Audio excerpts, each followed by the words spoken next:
Sheeja, good morning. ഈ ശബരിമല വിഷയവുമായി ബന്ധപ്പെട്ട ഏറ്റവും നിർണായകമായ ഒരു കണ്ടെത്തലാണ് ഇപ്പോൾ നമ്മൾ പ്രേക്ഷകരുടെ മുൻപിലേക്ക് നൽകിയിരിക്കുന്നത്.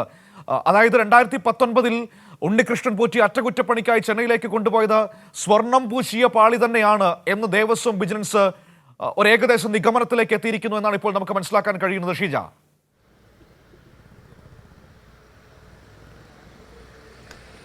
Good morning Manu. തീർച്ചയായും ഈ ദ്വാരപാലക ശില്പത്തിലെ സ്വർണം പൂശലുമായി ബന്ധപ്പെട്ടുകൊണ്ട് വലിയ രീതിയിൽ തെറ്റിദ്ധരിപ്പിക്കുന്ന രീതിയിൽ കാര്യങ്ങൾ പൊതുജനങ്ങൾക്ക് മുന്നിൽ അവതരിപ്പിക്കുന്ന ഒരു സമീപനമാണ് മനു ഇതിൽ തുടക്കം മുതൽ തന്നെ ഉണ്ണികൃഷ്ണൻ പോറ്റി സ്വീകരിച്ചിട്ടുണ്ടായിരുന്നത്. അതിൻ്റെ അടിസ്ഥാനത്തിൽ തന്നെയാണ് ഉണ്ണികൃഷ്ണൻ പോറ്റി പറഞ്ഞിരുന്നത് താൻ കൊണ്ടുപോയത് ചെമ്പ് പാളികളാണ് എന്നുള്ള കാര്യം. പക്ഷേ കൃത്യമായ രീതിയിൽ തന്നെ അതിൻ്റെ രേഖകൾ, കാരണം നമ്മൾ ഇതിനു മുൻപ് നൽകിയിരുന്നു ഹൈക്കോടതിയിൽ നൽകിയിട്ടുള്ള മഹസറിൻ്റെയൊക്കെ റിപ്പോർട്ട് നമ്മൾ നൽകിയിട്ടുണ്ടായിരുന്നു. അതിൽ കൃത്യമായ രീതിയിൽ തന്നെ സ്വർണം പൂശിയ പാളികൾ തന്നെയാണ് എന്ന് വ്യക്തമാക്കിയിരുന്നു. ഇപ്പോൾ ഏതായാലും ദേവസ്വം വിജിലൻസിന്റെ കണ്ടെത്തൽ കൂടി വന്നിരിക്കുന്നത് 2019 ഉണ്ണികൃഷ്ണൻ പോറ്റി നവീകരണത്തിന് വേണ്ടി കൊണ്ടുപോയത് ദ്വാരപാലക ശില്പത്തിലെ സ്വർണം പൂശിയ പാളികൾ തന്നെയാണ് എന്നുള്ളതാണ്. ആ സ്വർണം പൂശിയ പാളികൾ എങ്ങനെയാണ് രേഖകളിൽ ഈ ചെമ്പ് പാളിയായത് എന്നത് സംബന്ധിച്ച് ഏതായാലും സമഗ്രമായ രീതിയിൽ കാര്യങ്ങൾ പരിശോധിക്കപ്പെടണം എന്നുള്ളത് തന്നെയാണ് ദേവസ്വം വിജിലൻസിൻ്റെ തീരുമാനം എന്ന് പറയുന്നത്. അതിൽ സമഗ്ര പരിശോധന നടത്തുന്നതായിരിക്കും. ഏതായാലും അത്തരത്തിലുള്ള സമഗ്ര പരിശോധന കൂടി പൂർത്തിയാക്കിക്കൊണ്ട്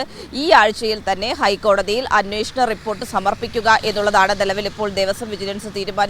പക്ഷേ ഇതുമായി ബന്ധപ്പെട്ടുകൊണ്ട് സമഗ്ര അന്വേഷണം പല തലങ്ങളിൽ നടക്കേണ്ടതുണ്ട്. ദേവസ്വം വിജിലൻസിന് അന്വേഷണത്തിന് അതിൻ്റെതായിട്ടുള്ള പരിധികളുണ്ട്. അപ്പോൾ അതുകൊണ്ട് തന്നെ സമഗ്രമായിട്ടുള്ള മറ്റൊരു ഏജൻസി ഉപയോഗിച്ചുകൊണ്ടുള്ള ഒരു അന്വേഷണം ആവശ്യമാണ് എന്നുള്ളൊരു കാര്യം കൂടി അവർ കോടതിയെ അറിയിക്കും എന്നുള്ളതാണ് ഈ ഒരു ഘട്ടത്തിൽ വ്യക്തമാകുന്നത്. ഏതായാലും ഏറ്റവും നിർണായകമായ കാര്യം എന്ന് പറയുന്നത് ഉണ്ണികൃഷ്ണൻ പോറ്റി 2019 നവീകരണത്തിന് വേണ്ടി കൊണ്ടുപോയ പാളികൾ അത് സ്വർണം പൂശിയ പാളികൾ തന്നെയായിരുന്നു എന്നുള്ളതാണ്. ആ സ്വർണത്തിൻ്റെ മാറ്റ് കുറഞ്ഞതിൻ്റെ അടിസ്ഥാനത്തിലാണ് സ്വർണം പൂശുന്നതിന് വേണ്ടി വീണ്ടും അവിടെ നിന്നും കൊണ്ടുപോകുന്നത്.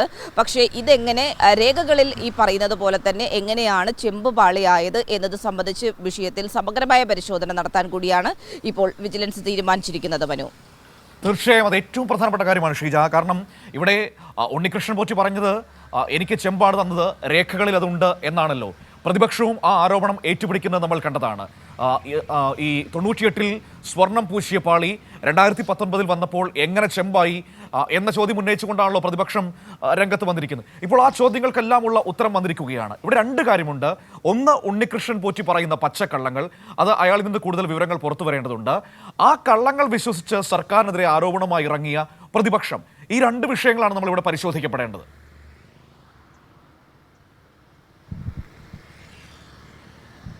തീർച്ചയായും മനു, ഇതിൽ തുടക്കം മുതൽ തന്നെ ഉണ്ണികൃഷ്ണൻ പോറ്റിയുടെ വാദങ്ങൾക്കൊപ്പം നിൽക്കുന്ന ഒരു പ്രതിപക്ഷത്തെയാണ് നമ്മൾ കാണുന്നത് എന്നുള്ളതിൽ ഒരു തരത്തിലുള്ള തർക്കവുമില്ല. കാരണം ആ രീതിയിൽ ആദ്യഘട്ടത്തിൽ 4 കിലോ സ്വർണം കാണുവാനില്ല എന്നുള്ളൊക്കെ ഒരു വാദവുമായിട്ടാണ് പ്രതിപക്ഷ നേതാവ് ഉൾപ്പെടെ രംഗത്ത് വന്നത്. പക്ഷേ നമ്മൾ കണ്ടതാണ് കഴിഞ്ഞ ദിവസം അതിൽ പൂർണ്ണമായും മലക്കം പറയുന്നൊരു കാഴ്ചയാണ് നമുക്ക് കാണുവാൻ വേണ്ടി സാധിച്ചിരുന്നത്. പ്രതിപക്ഷ നേതാവ് ആ നിലപാട് അപ്പാടെ മാറ്റുന്നൊരു സമീപനമാണ് സ്വീകരിച്ചിട്ടുണ്ടായിരുന്നത്. വാർത്തകളുടെ അടിസ്ഥാനത്തിലാണ് അത്തരത്തിൽ പറഞ്ഞത് എന്നൊക്കെ വരുത്തി തീർക്കാനുള്ളൊരു ശ്രമമായിരുന്നു നടന്നത്. അതുപോലെ തന്നെയാണ് ഉണ്ണികൃഷ്ണൻ പോറ്റി പറയുന്ന മറ്റൊരു വാദം എന്ന് പറയുന്നത് ഈ 2019 കൊണ്ടുപോകുന്നത് അത് രേഖകൾ പ്രകാരം തനിക്ക് ലഭിച്ചത് ചെമ്പ് പാളികൾ തന്നെയായിരുന്നു എന്നുള്ളത്. പക്ഷേ ചെമ്പ് പാളികളായിരുന്നില്ല നൽകിയത്. പക്ഷേ രേഖകളിൽ അത്തരത്തിൽ സംഭവിച്ചിട്ടുണ്ടെങ്കിൽ അത് സമഗ്രമായ രീതിയിൽ തന്നെ പരിശോധിക്കേണ്ടതാണ് എന്നുള്ളൊരു നിഗമനം കൂടിയാണ് ഇപ്പോൾ ദേവസ്വം വിജിലൻസ് എത്തിയിരിക്കുന്നത്. അപ്പോൾ കൃത്യമായ രീതിയിൽ തന്നെ, അതായത് ഉണ്ണികൃഷ്ണൻ പോറ്റിയെ നമുക്കറിയാം കഴിഞ്ഞ 2 ദിവസങ്ങളിലായി ദേവസ്വം വിജിലൻസ് ചോദ്യം ചെയ്യുകയാണ്. ഇനിയും ചോദ്യം ചെയ്യാനുള്ള സാഹചര്യം നിലനിൽക്കുന്നു എന്നുള്ളതാണ്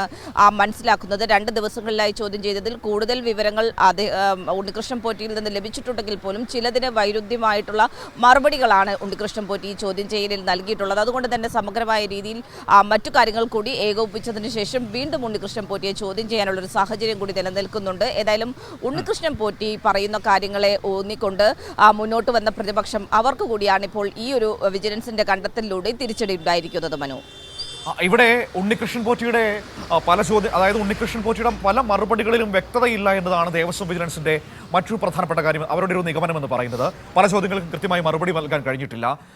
ഒപ്പം തന്നെ പോറ്റിയുടെ മൊഴികളിൽ നിന്ന് ലഭിച്ച ചില സൂചനകളുടെ അടിസ്ഥാനത്തിൽ മറ്റു ചിലരെ കൂടി ചോദ്യം ചെയ്യേണ്ടി വരും എന്നൊരു നിഗമനത്തിലേക്ക് കൂടി ദേവസ്വം വിജിലൻസ് ഈ ഘട്ടത്തിൽ എത്തിയിട്ടുണ്ട്.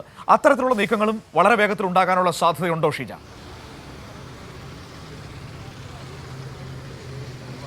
തീർച്ചയായും മനു, എത്രയും വേഗം തന്നെ അത്തരത്തിലുള്ള നീക്കങ്ങൾ ദേവസ്വം വിജിലൻസിന്റെ ഭാഗത്ത് നിന്നുണ്ടാകും എന്നുള്ളതിൽ തർക്കമില്ല. കാരണം കഴിഞ്ഞ 2 ദിവസങ്ങളിലായി ഉണ്ണികൃഷ്ണൻ പോറ്റിയെ വിശദമായി തന്നെ ചോദ്യം ചെയ്തിട്ടുണ്ട്.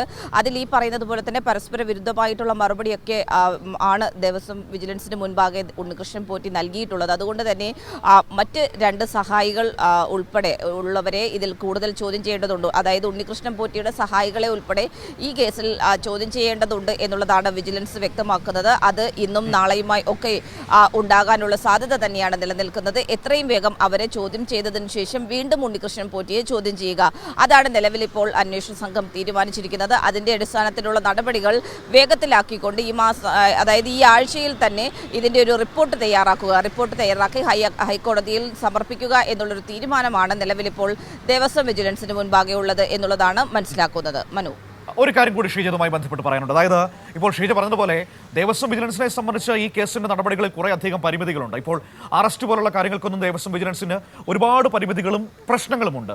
അതുകൊണ്ട് തന്നെ ഹൈക്കോടതിയിൽ വളരെ വേഗത്തിൽ റിപ്പോർട്ട് നൽകി മറ്റൊരു അന്വേഷണ ഏജൻസിയിലേക്ക്, അറസ്റ്റ് അടക്കമുള്ള കാര്യങ്ങൾക്ക് അധികാരമുള്ള മറ്റൊരു അന്വേഷണ ഏജൻസിയിലേക്ക് ഇത് കൈമാറണം എന്നൊരു ആവശ്യമാണോ ഉന്നയിക്കാൻ പോവുക? ഇപ്പോൾ സമഗ്ര അന്വേഷണം വേണമെന്ന് ദേവസ്വം ബോർഡും ഹൈക്കോടതിയിൽ ആവശ്യപ്പെടാൻ വേണ്ടി പോവുകയാണല്ലോ. അപ്പോൾ വളരെ വേഗത്തിൽ ആ രീതിയിൽ കാര്യങ്ങൾ മുന്നോട്ട് പോകുമോ? തീർച്ചയായും മനു, ഒരു ഭാഗത്ത് ദേവസ്വം വിജിലൻസിന്റെ അന്വേഷണം പുരോഗമിക്കുന്ന ഘട്ടത്തിൽ തന്നെയാണ് ദേവസ്വം ബോർഡ് തീരുമാനിച്ചിട്ടുള്ളത് ഈ വിഷയത്തിൽ 98 മുതൽ 2025 വരെയുള്ള കാര്യങ്ങൾ സമഗ്രമായ രീതിയിൽ തന്നെ പരിശോധിക്കപ്പെടേണ്ടതുണ്ട്. ആരുടെ കാലത്താണ് എന്തൊക്കെ പ്രശ്നങ്ങളാണ് ഉണ്ടായിട്ടുള്ളത് എന്നുള്ളത് അപ്പോൾ ഇതിലൂടെ വ്യക്തമാകും എന്നുള്ള കാര്യം തന്നെയാണ് ദേവസ്വം ബോർഡിന്റെ മുൻപാകെയുള്ള ഒരു അവരുടെ നിലപാടെന്ന് പറയുന്നത്. അതിന്റെ അടിസ്ഥാനത്തിൽ അവർ ഇത് ഹൈക്കോടതിയിൽ ആവശ്യപ്പെടും.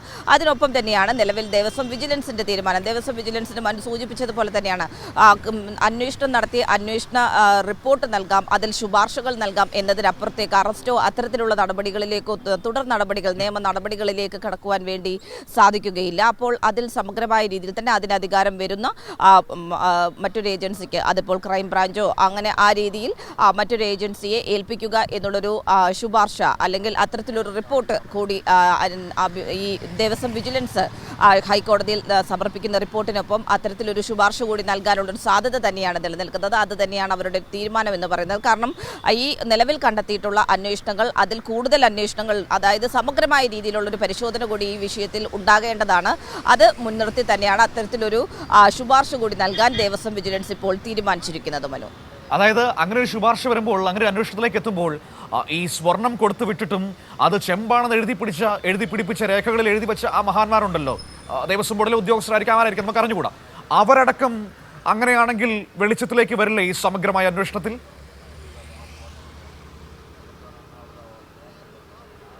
തീർച്ചയായും മനു, അതിലൊരു സംശയമില്ല. കാരണം ഉദ്യോഗസ്ഥരുടെ ഭാഗത്ത് നിന്നാണ് വീഴ്ച ഉണ്ടായിട്ടുണ്ടെങ്കിൽ ഉണ്ടായിട്ടുണ്ടാവുക. കാരണം ഈ തരത്തിലുള്ള രേഖകളൊക്കെ തയ്യാറാക്കുന്നത് ഉദ്യോഗസ്ഥരാണ്. അപ്പോൾ അങ്ങനെ ഒരു വീഴ്ച ഉണ്ടായിട്ടുണ്ടെങ്കിൽ അത് ഉദ്യോഗസ്ഥരുടെ ഭാഗത്ത് നിന്നാകും എന്നുള്ളതാണ് നിലവിലുള്ളൊരു അനുമാനം എന്ന് പറയുന്നത്. പക്ഷേ അതിൽ കൂടുതൽ വ്യക്തതകൾ വരേണ്ടതുണ്ട്. അതുകൊണ്ട് തന്നെയാണ് ഇതിൽ ഒരു സമഗ്ര അന്വേഷണം വേണമെന്ന് ദേവസ്വം ബോർഡും ദേവസ്വം വിജിലൻസും എത്തി നിൽക്കുന്നത്, അത്തരത്തിലൊരു അനുമാനത്തിലേക്ക് എത്തി നിൽക്കുന്നത്. ഏതായാലും സമഗ്ര അന്വേഷണം വരികയാണെങ്കിൽ എല്ലാ വിഷയങ്ങളും പുറത്തേക്ക് വരുന്നതായിരിക്കും. അതോടൊപ്പം തന്നെ ആരുടെ ഭാഗത്ത് നിന്നാണ് വീഴ്ചയുണ്ടായത്, അവർക്കെതിരെയുള്ള നടപടി അടക്കമുള്ള കാര്യങ്ങളിലേക്കായിരിക്കും സമഗ്ര അന്വേഷണം എത്തിച്ചേരുക.